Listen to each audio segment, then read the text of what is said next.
నమస్తే అండి. ఓం శ్రీ గురుభ్యో నమః. ఓం శ్రీ గణాధిపతయ నమః. ఓం శ్రీ మాత్రే నమః.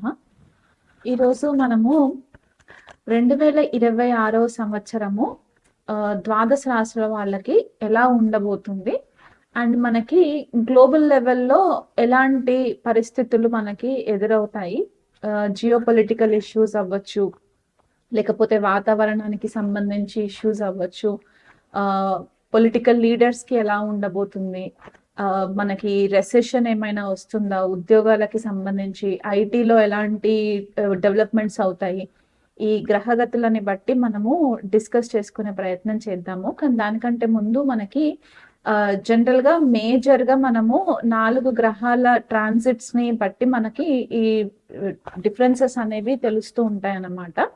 సో మనకి ఇక్కడ గురువు, శని, రాహు, కేతువుల యొక్క గోచార సంచారం ఎలా ఉండబోతుంది అండ్ 2026 సంవత్సరంలో వచ్చే గ్రహణాల వల్ల మనకి ఎంతవరకు ఇంపాక్ట్ ఉంటుంది, వ్యక్తిగతంగా యాజ్ వెల్ యాజ్ మనకి గ్లోబల్ లెవెల్లో ఎలాంటి చేంజెస్ వస్తాయి అనే విషయం పైన మనము డిస్కస్ చేసుకుందాము. కానీ దానికంటే ముందు మనకి ఈ ట్రాన్సిట్స్ ఎప్పుడు జరుగుతున్నాయి, ఈ గ్రహణాలు ఎప్పుడు అవుతుందో ఆ డేట్స్ కూడా వివరిస్తాను. సో మనకి మొదటగా చూసుకుంటే గనక గురు గ్రహాన్ని తీసుకుంటే జనవరి 1 నుంచి మార్చి 11 వరకు కూడా గురువు వక్రిగతిలో సంచారం చేస్తూ మిథున రాశిలో సంచారం జరుగుతుంది.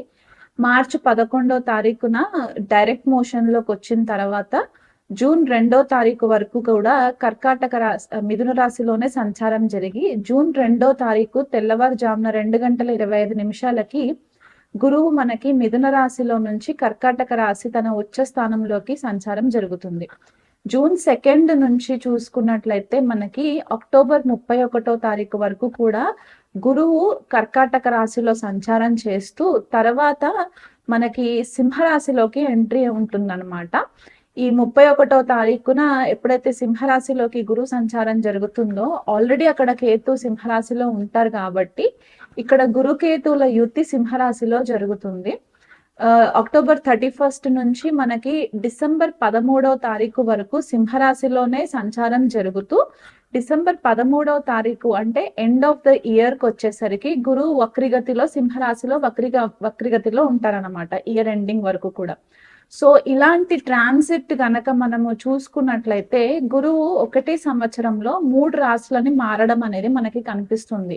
అంటే ఒకటి మిథున రాశి వాయుతత్వ రాశి అవుతుంది, కర్కాటక రాశి జలతత్వ రాశి అండ్ సింహరాశికి వచ్చేసరికి అగ్నితత్వ రాశి అవుతుంది. కాబట్టి ఇలాంటి మూవ్మెంట్ ఎలిమెంట్స్ లో చేంజెస్, అంటే ప్రకృతికి సంబంధించిన ఈ పంచభూతాలలో వాయువు, జలము అండ్ అగ్నికి సంబంధించి తత్వాలలో చేంజెస్ రావడం జరుగుతుంది. కాబట్టి గురువు జనరల్ గా ఏంటంటే మనకు అన్ని విధాలుగా శుభ ఫలితాలను ఇచ్చే గ్రహం కాబట్టి ఇలాంటి ట్రాన్సిట్ జరిగినప్పుడు సకల చరాచరాల పైన, జీవరాశుల పైన ఎలాంటి ఎఫెక్ట్స్ ఉంటాయి అనేది కూడా మనకి గతంలో గనక ఒక 100 సంవత్సరాల క్రితము ట్రాన్సిట్స్ ని గనక మనము పరిశీలన చేసుకుంటే ఈ పర్టిక్యులర్ మూవ్మెంట్ ని అతిచారి మూవ్మెంట్ అంటారనమాట. అంటే ఫాస్ట్ గా మూవ్ అవుతూ ఉంటుంది గురువు.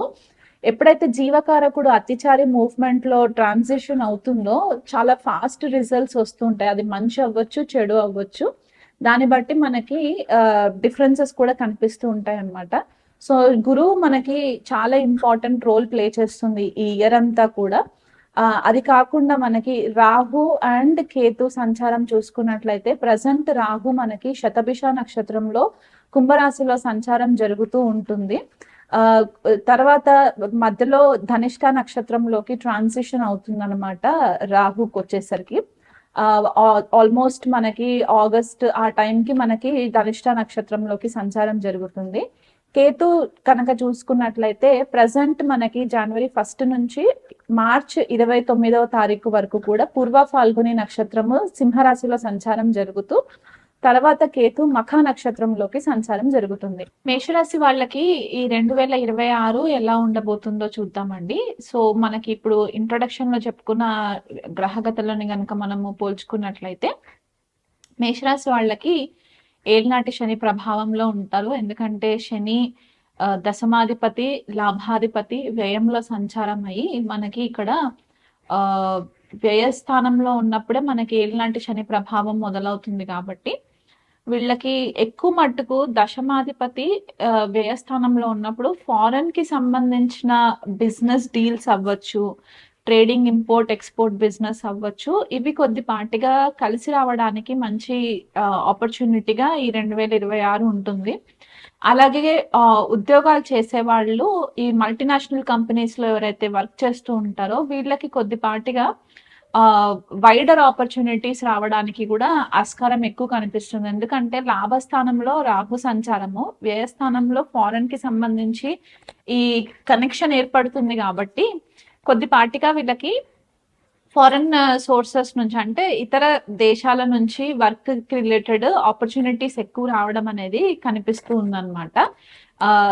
అండ్ ఇక్కడ ఇంకొకటి ఏంటి అంటే శని యొక్క దృష్టి షష్ఠ స్థానం పైన ఉంటుంది కాబట్టి వీళ్ళకి కొద్దిపాటిగా వర్క్ ప్రెషర్ ఎక్కువ ఉండే ఛాన్సెస్ ఉంటాయి. అంటే కెరియర్ లో మంచి రికగ్నిషన్ రావడానికి ఆస్కారాలు ఏర్పడినప్పుడు మనకి రెస్పాన్సిబిలిటీస్ కూడా అట్లాగే పెరుగుతాయి. కాబట్టి ఈ ఎక్కువ రెస్పాన్సిబిలిటీస్ రావడము, కొంతమంది ఆల్రెడీ ఒక టీమ్ లీడర్ పొజిషన్ లో ఉన్న వాళ్ళకి మేనేజర్ పొజిషన్స్ రావడము, వీటన్నిటికీ కూడా మంచి ఆపర్చునిటీస్ ఓపెన్ అవుతాయి అన్నమాట. అంటే ఏలినాటి శని ప్రభావంలో ఉంటే అంత నెగిటివే జరుగుతుంది అని చెప్పుకోవడానికి లేదు. ఆపర్చునిటీస్ ఎక్కువ రావడానికి మనకి ఆస్కారం ఎక్కువ ఉంటుంది. ఎందుకంటే శని కర్మానికి సంబంధించిన గ్రహం కాబట్టి మనకి ఆ కెరియర్ ఆపర్చునిటీస్ లో వైడర్ గా మనకి రికగ్నిషన్ రావడానికి కూడా హెల్ప్ అవుతుంది.